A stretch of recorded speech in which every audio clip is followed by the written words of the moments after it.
உலகம் உங்கள் கையில்.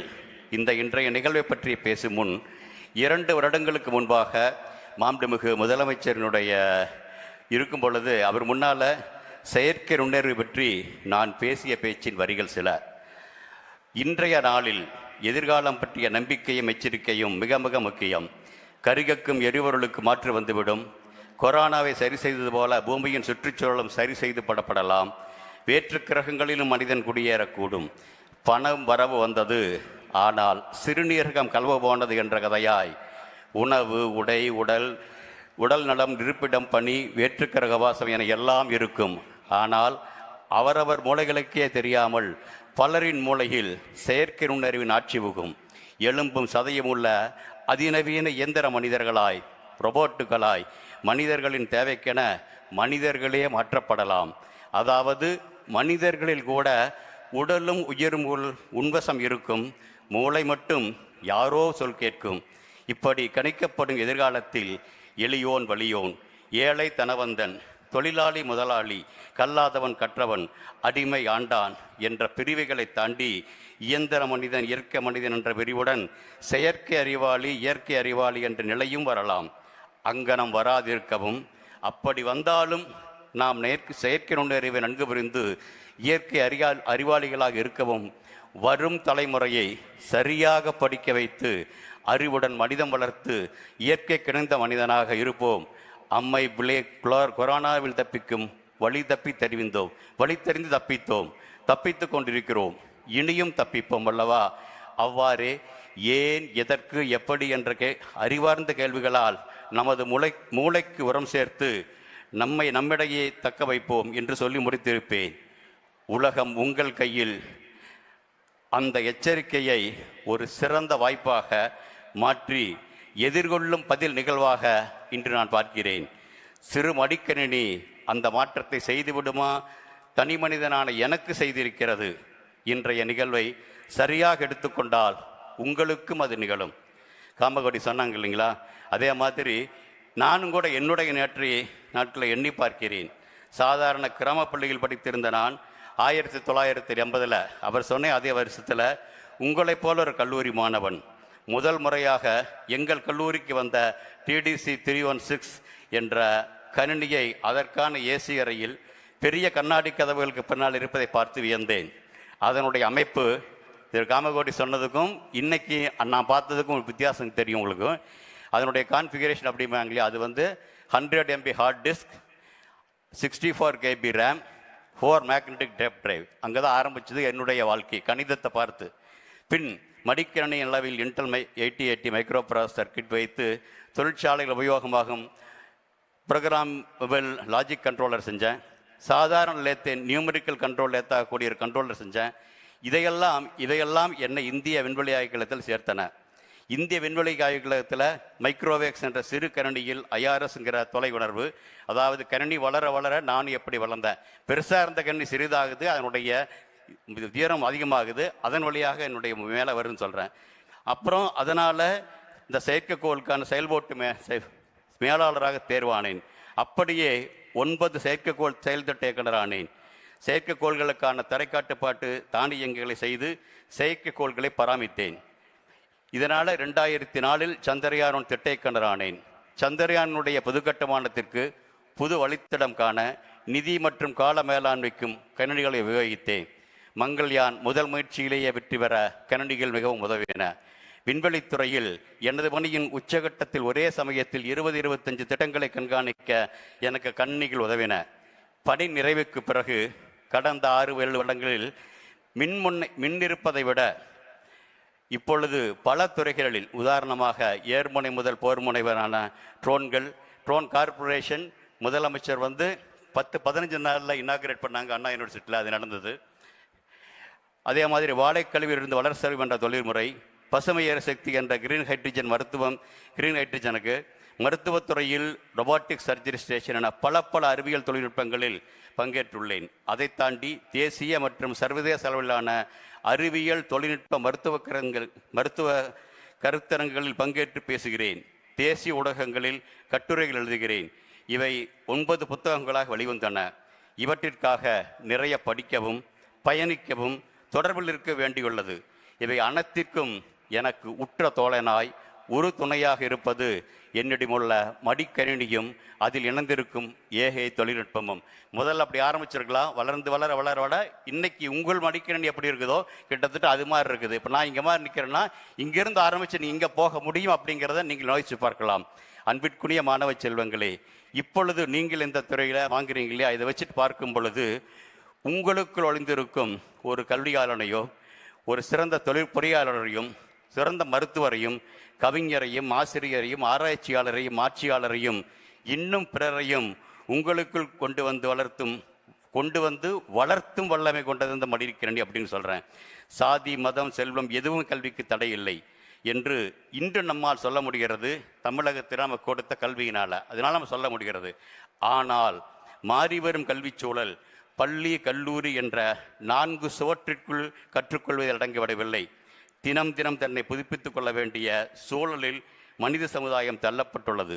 நித்தம் கல்வி, லைஃப் லாங் எஜுகேஷன் என்று நம்முள் விரியும் டிஜிட்டல் உலகிற்கு இனி தடை இல்லை என்பதை மெய்ப்படுத்தத்தான் உலகம் உங்கள் கையில்.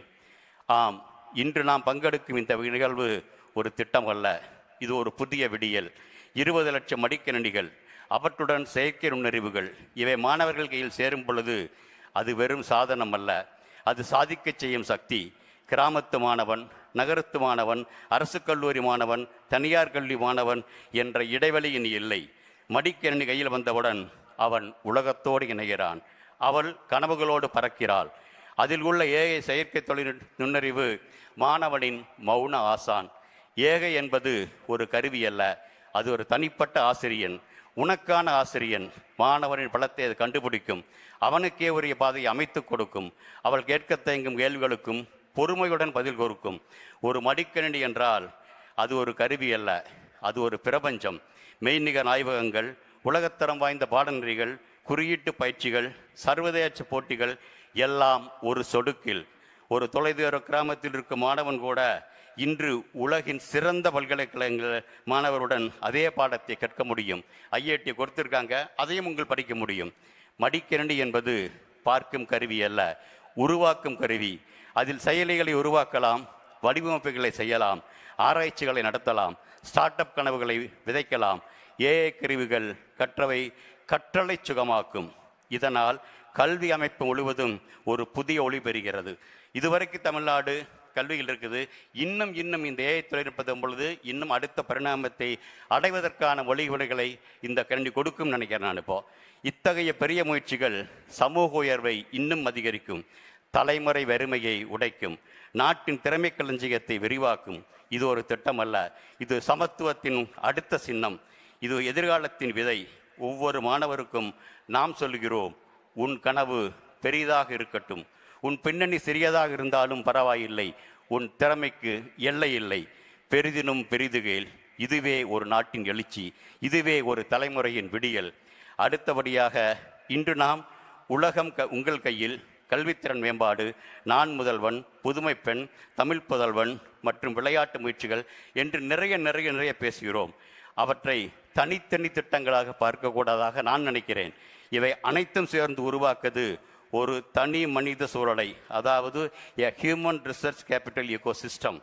ஒரு மாணவன் மடிக்கணினி பயன்படுத்தும் ஒருவராகவும், பாடப்புத்தகங்களை படிக்கும் ஒருவராகவும், திறன் பயிற்சி பெறும் ஒருவராகவும், விளையாட்டு வீரராகவும் 4 துண்டுகளாக பிரிந்தவர் அல்ல.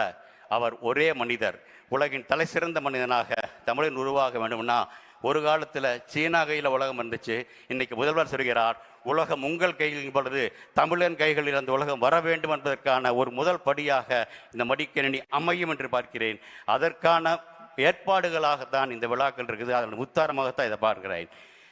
இவை ஒரு மனிதனிடம், ஒரு மாணவனிடம் ஒன்றாக செயல்படும் பொழுது அது கூட்டுத்தொகை அல்ல. இந்த திட்டங்கள் எல்லாம் பெருக்கல் விளைவுகள் உருவாக்குகின்றன. எதிர்கால பொருளாதாரம் குறுகிய திறன்களை வேண்டவில்லை, பல்துறை திறன்களை ஏடுகிறது. மல்டி டிசிப்ளினரி அப்படிம்பாங்க. டிஜிட்டல் ஃப்ளூயன்சி, கருத்து வலிமை, தொழில் தயார்பு, உடல் மனம் தாங்கும் திறன் என்று பல. ஒரு திட்டம் மட்டும் இதை உருவாக்க முடியாது, ஆனால் ஒருங்கிணைந்த சூழல் உருவாக்க முடியும். இதுவே நாம் முன்னெடுத்திருக்கும் மாற்றம். திட்ட அடிப்படையிலான நிர்வாகத்திலிருந்து விளைவு அடிப்படையிலான மனித மூலதன வளர்ச்சிக்கான மாற்றம். அதாவது அவுட்கம் பேஸ்ட் ப்ராக்ரஸ் என்பார்கள். உலகில் முன்னேறிய நாடுகள் டிஜிட்டல் அணுகல், கல்வி, திறன் பயிற்சி, விளையாட்டு ஆகியவற்றை ஒரே ஒருங்கிணைந்த திட்ட வியூகமாக பார்க்கின்றன. நாமும் அதை நோக்கி நகர்கிறோம் என நினைக்கிறேன். அப்படியான ஒரு பரந்துபட்ட பார்வையில் இன்றைய விழா சாதாரணமாக மடிக்கண்ணி சாதனங்கள் வழங்குவது பற்றியது அல்ல. இது ஒரு தலைமுறை கனவு. இது ஒரு தலைமுறையை கனவு காணவும் உலக அரங்கில் போட்டியிடவும் பங்களிக்கவும் தயார்படுத்துவது பற்றியது. ஒவ்வுலக அரங்கில் போட்டியிடவும் பங்களிக்கவும் தயார்படுத்துவது பற்றியது. ஒவ்வொரு இளைஞனுக்குள்ளும் யுவதிக்குள்ளும் கணினி அறிவு, திறன், உடல் மற்றும் மன வலிமையை வழங்கி அவர்களை எதிர்காலத்திற்கு தயார் செய்வது பற்றியது. இவை அனைத்தும் ஒரே பணி உணர்வில் ஒருங்கிணைந்து செயல்படும் பொழுது நாம் ஒரு மாணவனை மட்டும் உருவாக்கவில்லை, ஒரு தேசத்தை வலுப்படுத்துகிறோம். நம்பிக்கையான ஒரு புதிய தலைமுறையை உருவாக்குகிறோம். ஒரு தலைமுறையை உருவாக்குவது விதைகளை தோப்பாக வளர்ப்பது போல விதை மட்டும் போதாது. நீரும் சத்தான மண்ணும் தூய காற்றும் சூரிய ஒளியும் தேவை. அந்த நோக்கில் உலகம் உங்கள் கையில். கல்வித்திறன் மேம்பாடு, நான் முதல்வன், புதுமை பெண், தமிழ் புதல்வன், விளையாட்டு முயற்சிகள், அன்புக்கரங்கள் இருப்பதாக பார்க்கிறேன். அன்பிற்கினிய பெருமக்களே, மதிப்புக்குரிய விருந்தினர்களே, ஒரு மாநிலத்தின் வளர்ச்சி என்பது திட்டங்களின் எண்ணிக்கையால் மட்டும் அளவிடப்படுவதில்லை. அது அளவு, சமத்துவம் மற்றும் நிறுவல் திறன், அதாவது scale, equity and institutional capacity என்று இந்த 3 தூண்கள் ஒன்றோடு ஒன்று இணைந்து செயல்படும் பொழுது உண்மையான முன்னேற்றம் உருவாகிறது. தமிழ்நாடு இன்று இந்தியாவில் தனித்துவமான வளர்ச்சி மாதிரி உருவாக்கியுள்ளதை திரும்ப திரும்ப பலர் சொன்னாங்க. இது ஒரு சாதாரண நிர்வாக சாதனை அல்ல, இது ஒரு தலைமுறைகளை உயர்த்தும் சமூக மாற்றம். ஸ்கேல், அதாவது அளவு என்பது மாநிலம் முழுவதையும் தொடும் திறன். தமிழ்நாடு ஒரு திட்டத்தை தொடங்கும் பொழுது அது பல மாவட்டங்களுக்கு மட்டுமல்ல, ஒரு முழு மாநிலத்தையும் உருவாக்குகிறது. திரும்ப திரும்ப திரும்ப திரும்ப அதை பார்த்தனாமோ பல்லாயிரம் அரசு